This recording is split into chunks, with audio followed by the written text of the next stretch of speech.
Welcome, everybody, to the WDW Fan Zone Show. This week, we've got news around the parks and outside the parks, and we're going to get into it right now. Jess, take it away. Hello, everybody. Just a couple of updates from Tron. Um, if you are an annual pass holder or a Disney Vacation Club member, there has not been any information sent out about the preview for that. So hopefully they're doing a little soft opening for the annual pass holders and Disney Vacation Club members, and just look out in your emails for that. Cast member previews are going on right now until March 3rd. And the registration had opened up already, and cast members can bring up to 3 guests. But at this point, if you are an annual pass holder, a Disney Vacation Club member, stay tuned for information on that. And also, one other thing, they do have an updated height requirement for Tron, and that is 48 inches. So if you are not 48 inches, you are not allowed to ride. And I believe that is all I have today. So, all right, just one more thing on Tron. What I had heard from cast members that are or have been to the preview, they are not letting them stay in the park. So what's going? Yeah, so they're allowing them on the ride, and as soon as they're off the ride, they're escorting them out of the Magic Kingdom. Wow. Yeah, I didn't know that. That is interesting. Yeah, whether that'll be the same for DVC members and annual pass holders, we'll see. I would assume that they would need a park pass in order to do this preview. However, when Guardians of the Galaxy was doing their preview, we did not need a park pass for that. So I wonder if that would change because Magic Kingdom is ultimately busier. Yep. But I bet you that's the reason, because that park gets so busy that they didn't want people sticking around. So we will let you know when we know more about the previews for APs and DVCs. All right. Thank you, Jess. Mm-hmm. Darlene. Okay. Well, if you're interested in a new lounge fly, the OML is available at the Disney Polynesian Resort for $88 at the Boutique. Also, if you're interested in getting any of the many 50th anniversary snacks, I would probably try to get them sooner than later, because they are going to start disappearing very soon. And this is because they're getting ready to bring out the 100th celebration snacks. And speaking of food, well, in case you're going to be in, the area and for Valentine's Day, there's going to be certain things starting to come out on February 10th to the 14th. Disney Springs, as a matter of fact, has released the at Gideon's Bake Shop, the Eternal Flame cookie, the Eternal Flame cake, and the Fire and Ice coffee.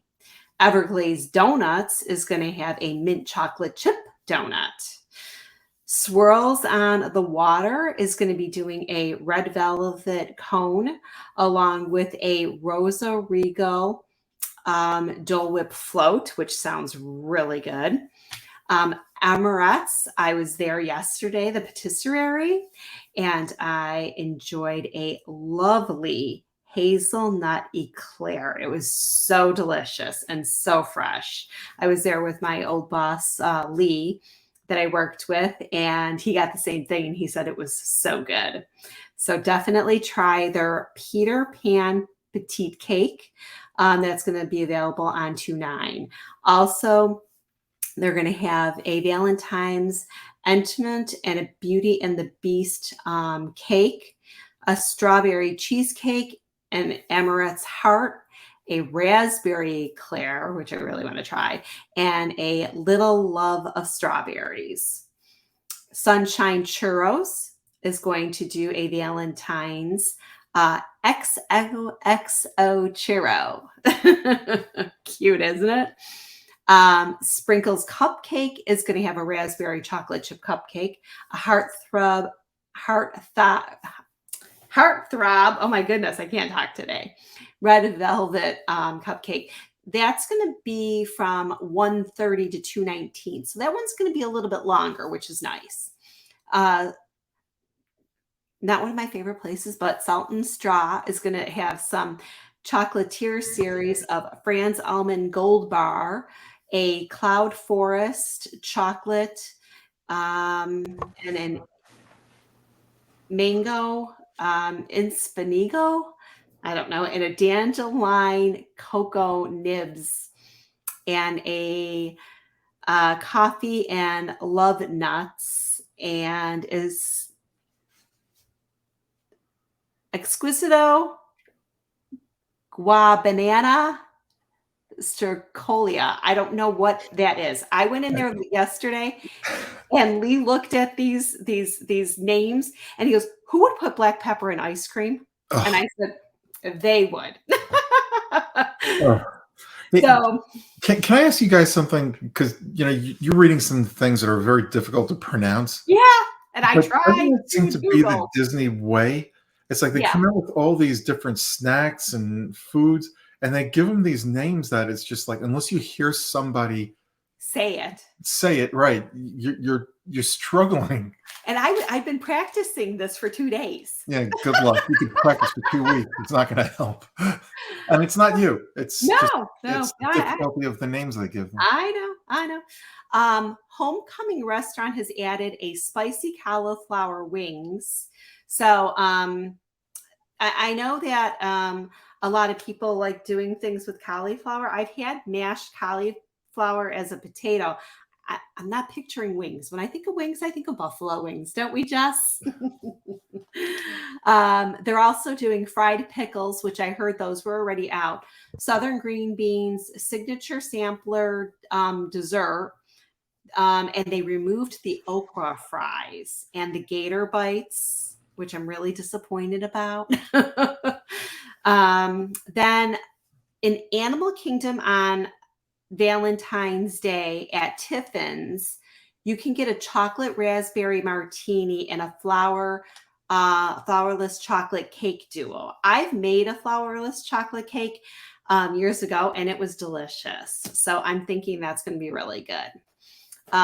In Hollywood Studios at the Hollywood Brown Derby, they're going to be offering a red velvet white chocolate mousse from the 10th to the 14th. So Epcot's Confections Cafe on the 14th only, a chocolate Liege waffle.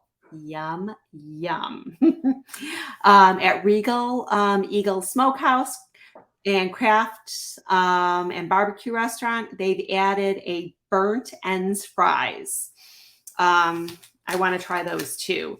La Cantina di San Angelo is going to have a Tulumi craft lager beer, and it's going to be a draft.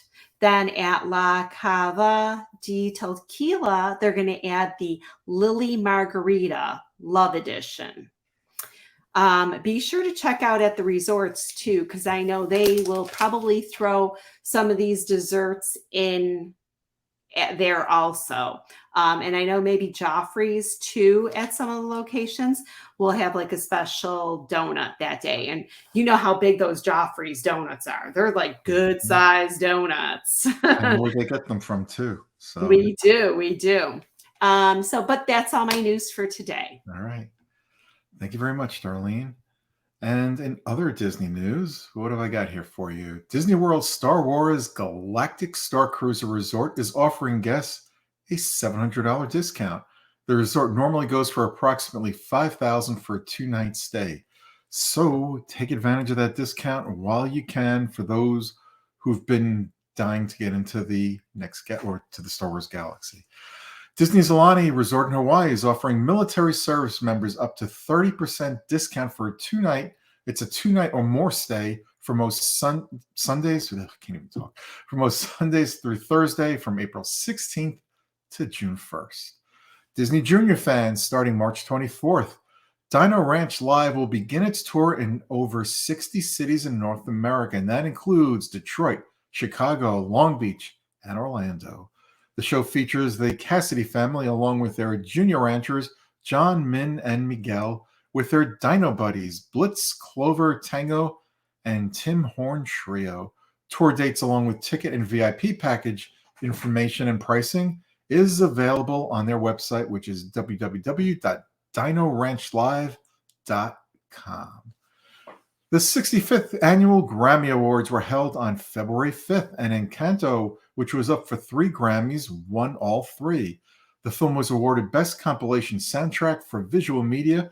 Composer Jermaine Franco won the award for Best Score Soundtrack, and Lin-Manuel Miranda won Best Song Written for Visual Media for We Don't Talk About Bruno. Now, how could you not talk about Bruno? A new bill has been filed this week for a Florida special session of the legislature that will completely revamp the Reedy Creek Improvement District. If the bill passes, it will give Florida's governor far-reaching authority over the district. And Disney, which is just really the only official statement came from the president of Disney World, which kind of said they're looking to see what happens. I think their attorneys are going to go over this with a fine-tooth comb before they react to it. We'll see what happens. That's all the news I have this week, but I do want to mention Mouse Fan Travel. It's that time of year where if you haven't started yet and you're going to start soon, booking your trips to Walt Disney World, Disneyland, a Disney vacation on a cruise ship, or a Disney vacation with their Adventures by Disney. How better a place to go than Mouse Fan Travel? There is no better place to go than Mouse Fan Travel. They do it all for you. From start to finish, they have you eating out of their hands with all the great deals they've got going on right now. And something else they do for their their clients rather, that no one else does for them. They walk you through things to learn about you. They care about you. They really do care about you, because they want you to have the greatest vacation of your life, so you go back to them next time for another great vacation. And you can find out all the great deals they've got going on right now by going to www.mousefantravel.com. That's www.mousefantravel.com. And one more thing before we get to the park hours. I do want to mention that right below here, if you're watching us on YouTube TV, just click that button that says like and subscribe. We really would appreciate it. It helps get us more known to people out there, so we move up the list so more people can see the show and either learn to love us or hate us. Same thing with iTunes. If you can, please subscribe and follow us there too. We would greatly appreciate it. All right, Darlene, park hours. Okay, with the park hours, these dates are February 8th through February 14th, Valentine's Day.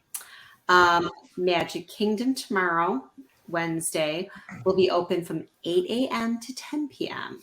Then Thursday, Friday, Saturday, Sunday will be 9 to 11, with next week, Monday again being 8 a.m. to 10 p.m. And then Tuesday, 9 to 11. Epcot will be tomorrow, 9 a.m. to 10 p.m. And then they have a special event for the Disney Vacation Club Moonlight Magic, which I and Stuart and a few of my other friends and his significant other beautiful wife will all be going to Moonlight Magic tomorrow night. So we'll be discussing that soon. Thursday, Friday, Saturday, Sunday, we will have 9 to 9 hours. And then Monday will be the resort guests. So they'll be open from 9 to 9 and then 9 to 11 p.m. with Tuesday 9 to 9. Disney's Hollywood Studios for the entire week will be 8:30 to 9 p.m. Disney Animal Kingdom, Wednesday and Thursday, 9 to 7 p.m. Friday, 8 to 7 p.m. Saturday, 8 to 8 p.m. Sunday, 8 to 7 p.m. Monday, 9 to 7, and Tuesday, 9 to 7. Blizzard Beach will be open from 10 a.m. to 5 p.m. all week. The boardwalk will be open all week from 6:30 to 10 p.m. Disney Springs, Wednesday, Thursday, 10 to 11 p.m. Friday, Saturday, 10 to 11:30. Sunday, Monday, Tuesday, 10 to 11 p.m. Which, speaking of Disney Springs, if you haven't been to Disney Springs recently, Monday was a very nice, pleasant evening to be there. They actually had music venues all throughout Disney Springs. It was wonderful. They had somebody playing at the Margarita Bar. They had somebody at in front of World of Disney. They had somebody by the Boathouse. They had somebody by Trendy. They had somebody down at Splitsville and at the House of Blues. I mean, everywhere you were, there was live music going on. It was phenomenal. It was great. And if you're looking to move down here, contact Victor Nowrocki at Disney at Your Doorstep. He will help you find a home, a condo, a townhome to live down here. All right. Thank you, Darlene. And the weather coming up for the next 7 days at Walt Disney World will have highs in the very low 80s with nighttime lows in the 60s. And that's from Wednesday through Friday. The weekend and early next week calls for cooler temperatures with highs in the mid 60s to low 70s and overnight lows in the mid 40s to mid 50s. And I've got one more thing for you folks before we head on out of here. We will have our regular show later this week. Actually, a couple more things. So look forward to that. As Darlene mentioned, we're going to talk about the Midnight Magic. We're also going to talk about where to take your better half on a romantic Disney, I guess, dining experience. And we'll go through that from the cheap to the most expensive. But anyway, one final note. On this day in Disney history, it was on February 7th, 1936, that Disney's Who Killed Cock Robin and Three Orphan Kittens are both nominated for Oscars in the short subjects cartoons category. So for those of you who did not know that, now you do. All right. I think that will do it for us. I'm debating whether we should do a show on Reedy Creek at some point, but I think a lot more things have to happen. It affects people who live in Florida, especially in Orange County and other counties that Disney has property, are really affected by. People who live outside of Florida, they just want to know that they're having a great time when they come here on vacation. So how it will affect them, we don't know yet. So maybe we'll do a separate show on that sometime in the future. We'll see if it's going to be, really for a narrow audience like those of us here in Florida. I don't think we'll do it. But if it affects the greater community, we will. All right, we're out of here. We'll see you later in the week. Until next time, bye-bye. See you real soon. Have a magical night. Stay safe and pack your sunscreen.